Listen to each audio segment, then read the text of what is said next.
All right, thanks. Hey, good to see you, Jeff. Good seeing you, Steve. Appreciate you being here. Yeah, you too. So I want to have a series of questions, about 20 minutes for this interview. I want to talk with you about the technology, funding, competition, things like that, okay? Sounds great. All right, have a seat All right, right here. thanks. We'll get started here. Jeff Hawkins with Truvian, thank you for joining us here today. Thanks for having me. So tell us about Truvian. When was the company founded? What does it do? So we were founded in 2015. It's actually a fun group of founders, about half of them coming from consumer tech and another half of them coming from healthcare. So what we do, easiest way to think about it is you go to your doctor once a year for an annual wellness, annual physical. They're going to draw 2 or 3 tubes of blood. They're going to send it to a lab. About a week later, you're going to get back results for a series of blood tests. And they're going to bill your insurance $200, $300, maybe $400.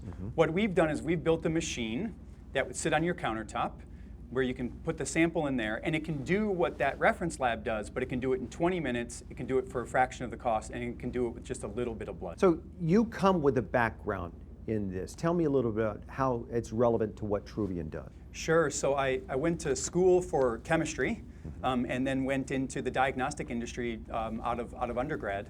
I've worked in large organizations like Abbott Diagnostics or Illumina, and I've worked in smaller companies like Third Wave, Genmark, and now Truvian. So I spent a career here over 20 years in the diagnostics field.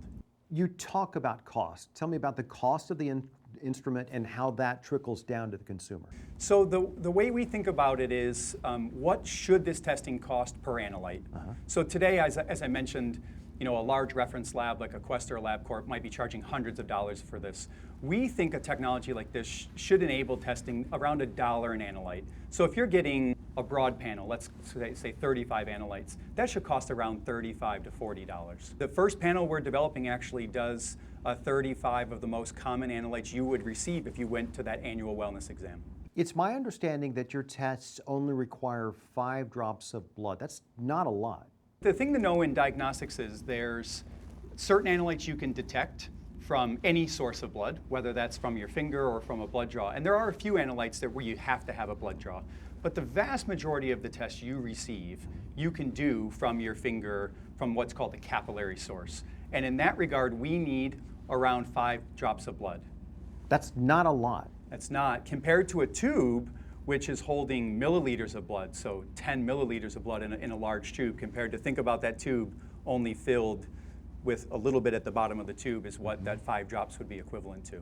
What's the turnaround time and what type of data can I receive as a consumer? So there will be variation depending on what we're testing for.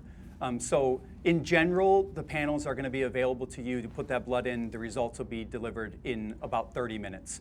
Some panels could be faster, could be 15 to 20, and some might take a little bit longer, but on average, it's going to be right around 30 minutes. Basically turning it around in real time. Yeah, I mean, the thought when we developed it was you go to your doctor, they take your blood sample and they put it in the machine, and before you leave, you have those results, and the physician's talking to you about those results and what actions you're going to take based on those results. So that's how I'm getting my data, directly from my physician? You could get it directly from your physician. Our hope is that eventually everyone will have access to their data electronically. Today, I go to my doctor, I still get a printed report from LabCorp. Imagine all the things we do on our phones. I mean, we're carrying supercomputers in our pocket, and I get a printout of lab test reports. So our thinking is there's 2 ways people should get this data. One could be through a mobile app that we'll provide, so you'll be able to get this data downloaded to your phone. Or if we're working with, let's say, a big retailer or a big health system, we would push the data into their sort of digital health infrastructure, and they would present it to you through a web or mobile application. Which is easy, but we're talking about the digital world. So We are. how do you ensure patient privacy? So the first thing is we don't put any patient identifiable information on our machine. So when you go into a healthcare provider, you get provided something called sort of a patient ID. It's not your social security number. It's not something identifiable for you. So that's the first layer. And then there's a series of layers that sort of are beyond even my sort of, technical grasp at times, that, things like HIPAA that you hear about, well, there's a whole set of policies around that for how you handle data, how you make sure it's not identifiable so that it can get to you, but if pieces of it got out, you wouldn't be able to be identified. You raised $105 million in your latest round of funding, intended to try and accelerate your FDA submission commercialization of your product, but I do understand there have been delays. Why? It's a fair question. So everyone has a timeline when they go out to build a product, but we're in healthcare. So the number one criteria is quality. And we identified some issues with variation in the performance of our machine. And we're not going to accept that variation and just sort of push the product to market. At the end of the day, there's a person on the other end of these test results.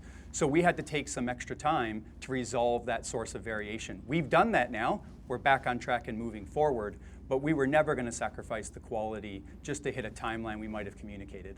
When would you expect to submit to the FDA and receive any type of clearance from the FDA? We intend to submit the product in the first quarter of 2023.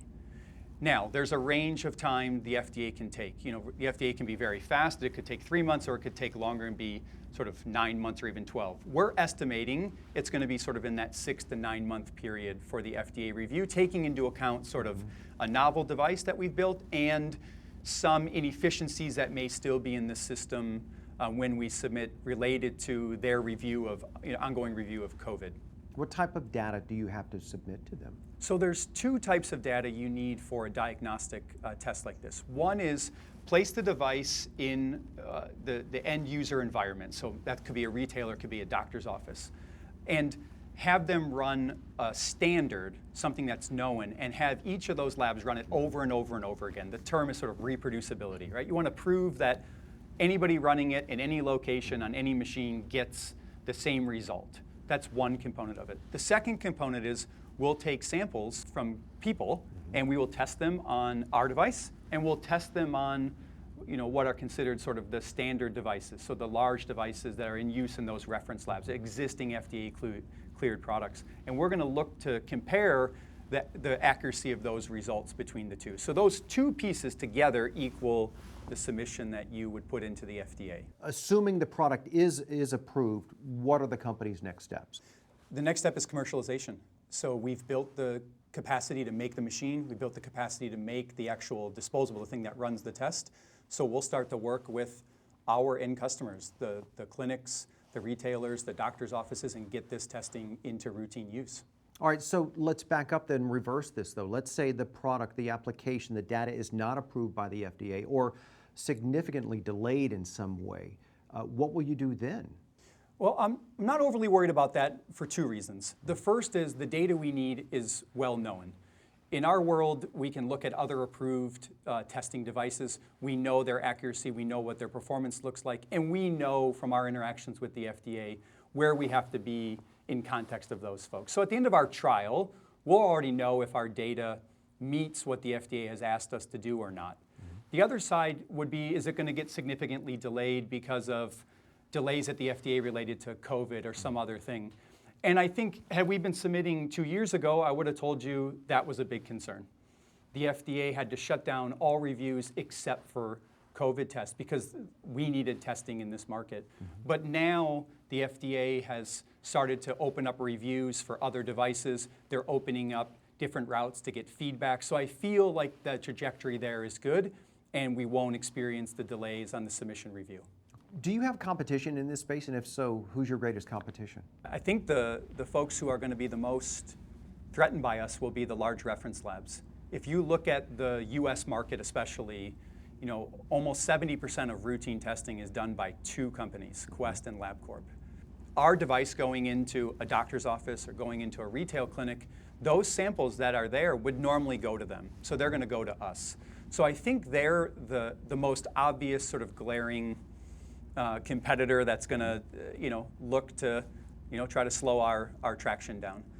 I think if you step back and say who else is building a device like ours, we haven't found anybody building a device yet today that has the breadth of coverage of our device.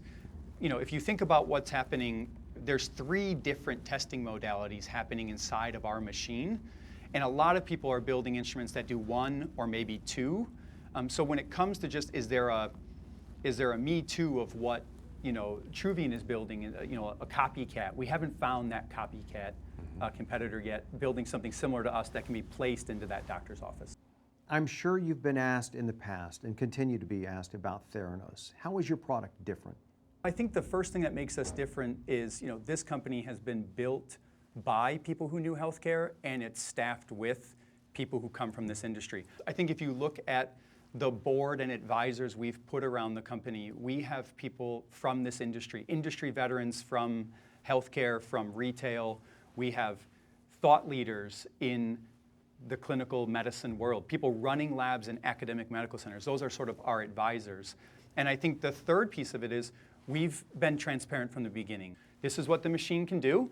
This is what it can't do. This is what the data looks like compared to sort of the gold standard testing methodologies. And this is what we're going to try to do next with the funding we're raising. So, transparency's been a big component of our sort of external interactions, whether that's the board or whether that's investors. Was that your biggest fear going in because of what happened with Theranos, that transparency had to be key? I've never worked in any company that didn't share data and didn't have independent scientific advisors. So that's just sort of normal. For me, it was never sort of like something novel we had to do because of Theranos. But I think we did sort of rotate towards over communicating versus under communicating because of Theranos. We never wanted anybody to feel like this company is, sort of trying to work on the edge, like play in the gray space, as they would say. We really wanted to over rotate towards more communication versus less. Let me talk to the Jeff Hawkins 3 to 5 years from now. Where do you see Truvian in that time? So, I think the device needs to be in as many locations as possible, tens of thousands of locations. You should be no more than a few miles away at most from one of our devices. I think the need to get tubes of blood drawn for routine testing, that needs to be a thing of the past. I think the cost of diagnostics should not be a limiting factor to getting testing. We should actually probably all be being tested more frequently. Does it make sense that we get tested once a year to decide how our health is when that health changes throughout the year? What if you had a period of sickness? What if you started exercising? What if you stopped exercising because you had been injured? And how's that changing your health? Most of us don't know because we sort of take a test once a year. So I think the thought of a more routine monitoring and knowing what's happening is important. And then I think Truvian will think about the next level of disruption. What could we build next to make it completely self-service? I think that's, in my mind, how do we make this completely self-service? I get the sense that you really feel like you're disrupting this space. Yes.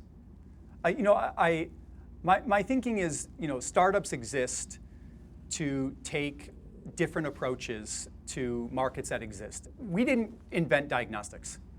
Diagnostics have been around for decades. We're not inventing a new biomarker. We didn't discover some biomarker in blood that's linked to cancer like some companies are working on. What we're doing is we're saying there's a way diagnostic test results are being delivered today, and it doesn't make sense. It requires multiple tubes of blood. That doesn't make sense. It takes many days to get results, and so few laboratories are able to run it themselves. It costs a lot of money, and the consumer is completely disconnected from their data. We looked at that and said, that doesn't make sense. And as a startup, you can sort of aim to do something big. You can aim to put a rocket in outer space. So we focused on how can we fundamentally disrupt this industry on those sort of 4 key parameters.